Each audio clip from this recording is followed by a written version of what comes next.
Terima kasih Anda masih bersama kami.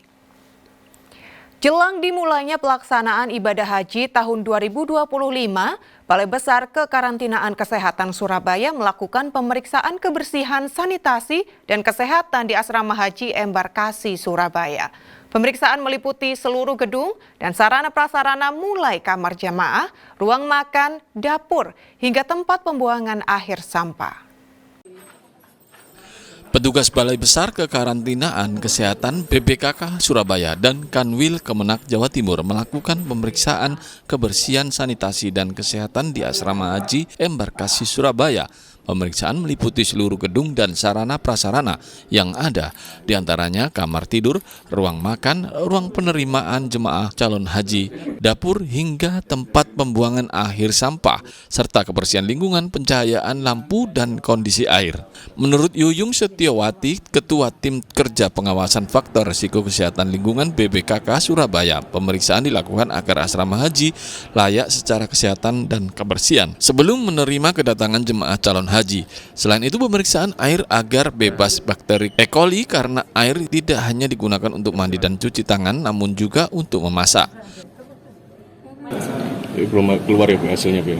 Hasilnya nanti akan kita kompilasi dari masukan beberapa tim, nanti apa yang ditemukan dan apa nanti saran-sarannya. Tapi kalau melihat situasi di lapangan tadi sudah jauh lebih bagus. Mungkin tinggal pembenahan kecil-kecil yang minor yang untuk operasionalnya. Selain pemeriksaan sanitasi, petugas juga akan melakukan fogging atau pengasapan yang akan dilakukan seminggu hingga 3 hari sebelum jemaah calon haji kloter pertama masuk asrama haji 1 Mei mendatang. Dari Surabaya, Arif Purwanto melaporkan. Naiknya harga kedelai impor sebagai bahan utama pembuatan tahu membuat produsen tahu di Nganjuk mengeluh. Untuk menyiasati kenaikan harga kedelai impor, produsen tahu terpaksa mengurangi ketebalan ukuran tahu. Kenaikan harga kedelai impor membuat produsen tahu di Kelurahan Keramat Kabupaten Nganjuk terpukul. Harga kedelai yang sebulan lalu masih Rp8.000 per kilogram kini naik jadi Rp10.000 per kilogramnya. Kondisi tersebut dikeluhkan oleh produsen tahu lantaran kedelai merupakan bahan baku utama tahu. Meningkatnya biaya produksi ini membuat produsen tahu dilematis sebab mereka tak ingin menaikkan harga tahu lantaran pernah diprotes pembeli. Demi mempertahankan harga jual, mereka menyiasati dengan mengurangi bahan baku kedelai yang berdampak pada berkurangnya ketebalan tahu. Ketebalan tahu yang sebelumnya 4 cm berkurang setengah cm. Harga kedelai terus menaik, Pak? Iya. Ini untuk produsen tahu mensiasatinya gimana, Pak? Ya mungkin dari bahannya itu dikurangi sedikit-sedikit itu, tergantung kenaikannya. Harganya? Harganya tetap, cuma itu bahannya itu, bahan kedelainya itu dikurangi. Tahu saat ini dijual Rp600 per potong. Produsen tahu berharap pemerintah segera menstabilkan harga kedelai dengan memberikan subsidi atau bantuan langsung kepada pengusaha kecil agar tidak gulung tikar. Danu Sugendro melaporkan dari Nganjuk.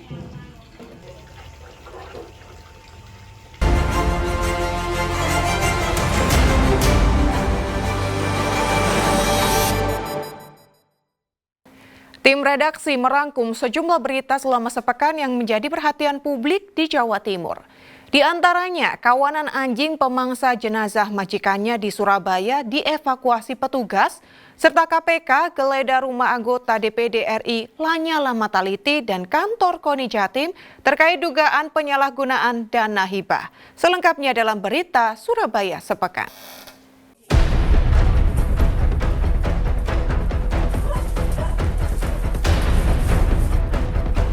Petugas BPBD Kota Surabaya mengevakuasi 9 anjing yang memangsa jenazah majikannya Yohanes De Vretes di kawasan Rungkut Harapan, Surabaya. Sebelum dievakuasi, anjing diberi makan lalu dibius dari jarak jauh untuk memudahkan evakuasi serta demi keamanan petugas.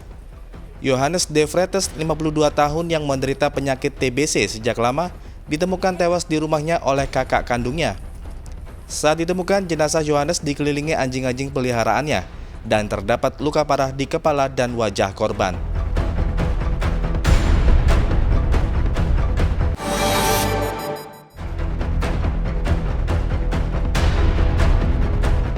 Komisi Pemberantasan Korupsi (KPK) menggeledah rumah anggota DPD RI Lanyala Mataliti di kawasan Wisma Permai Barat, Surabaya. Penggeledahan diduga terkait pengembangan kasus korupsi dana hibah Pemprov Jawa Timur tahun anggaran 2021-2022 dengan tersangka mantan Ketua DPRD Jawa Timur Kusnadi.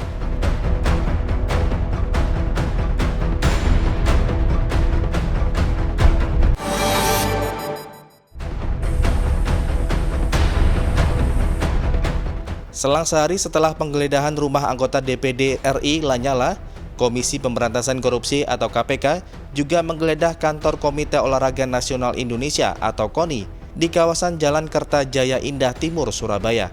Penggeledahan diduga masih terkait kasus korupsi dana hibah kelompok masyarakat atau POKMAS APBD Jawa Timur tahun 2021-2022. Ketua KONI Jawa Timur M. Nabil menjelaskan bahwa tim KPK memeriksa sejumlah dokumen dan beberapa orang terkait penggunaan dana hibah yang bersumber dari mantan Ketua DPRD Jawa Timur Kusnadi yang kini sudah berstatus sebagai tersangka. Pemeriksaan difokuskan pada dokumen-dokumen terkait penggunaan dana hibah sejak tahun 2017 hingga tahun 2022. Ruangan kerja bendahara dan ruang sekretaris juga tak luput dari penggeledahan.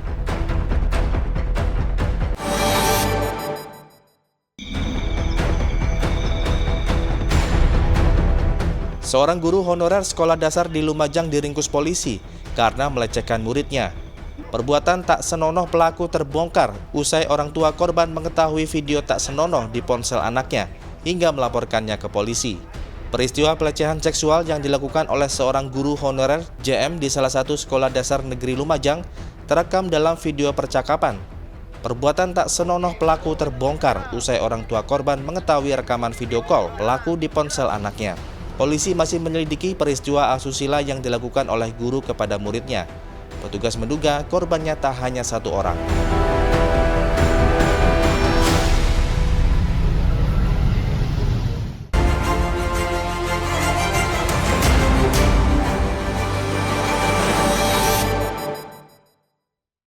Menikmati unik dan lezatnya sandwich sundel bolong kreasi juru masak di Surabaya.